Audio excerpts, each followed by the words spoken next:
Dr. Elmendorf, I understand that you testified before the House committee yesterday that we can get to 2013 without raising the debt ceiling again or without additional extraordinary measures. So my question to you is this. We're at a point where the President has requested and the Congress has allowed the debt ceiling to go to $16.4 trillion. Our total debt right now is about $15.3 trillion and surpasses the size of our economy. It's a huge number. You've issued this estimate that we won't have to have another increase of the debt ceiling before 2013. And I simply have this question for you is, what could further balloon our debt, and what keeps you awake at night when it comes to the issues you're most worried about in terms of having our debt get out of control and also further increasing in a way that you haven't been able to estimate? So, Senator, what I said yesterday was that we think, given our current projections, that the government can get to 2013 without needing to raise the debt ceiling. I also emphasized a great deal of uncertainty about what will happen in the economy and tax collections and spending over the coming year, as well as, of course, actions that Congress may take that may lead to additional government borrowing.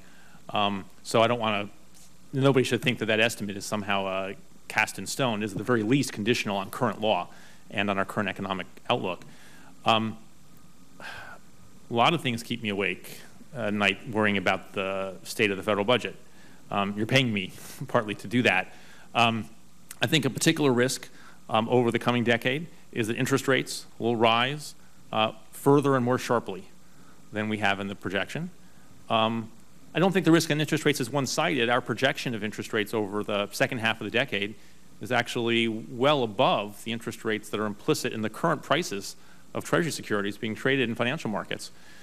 So there's downside risk as well, but I worry about the chance that creditors or potential creditors of the United States government will become concerned about the trajectory of the debt and concerned about whether policymakers are willing and able to confront the challenges and change course. And I think when you see other countries that have encountered fiscal crises, it is not just that something special happens in the numbers, although sometimes that is the case, but also it can be because investors' perception of the ability of a government to manage its finances can turn very rapidly and in ways that are very hard to predict.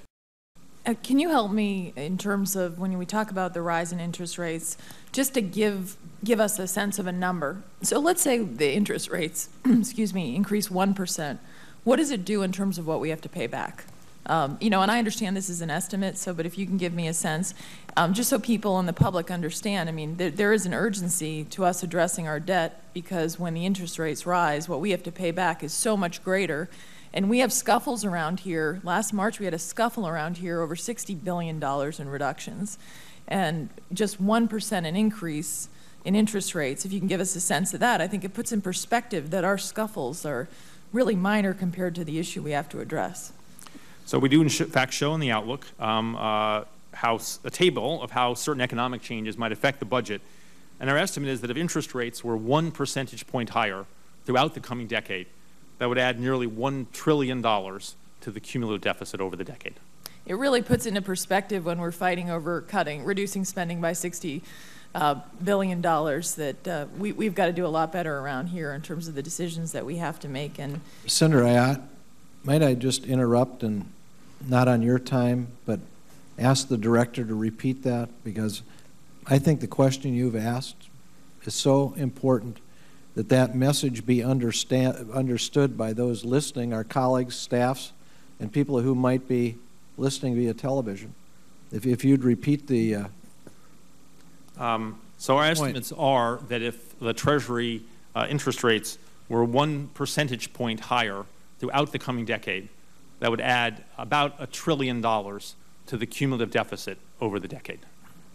It's really staggering, and it points out the urgency of us going forward with a debt reduction plan, a bipartisan debt reduction plan that addresses where we are going and the sustainability of our debt. And I've been supporter of the efforts, and I know the chairman has been as well, is to go big and really address this issue head on.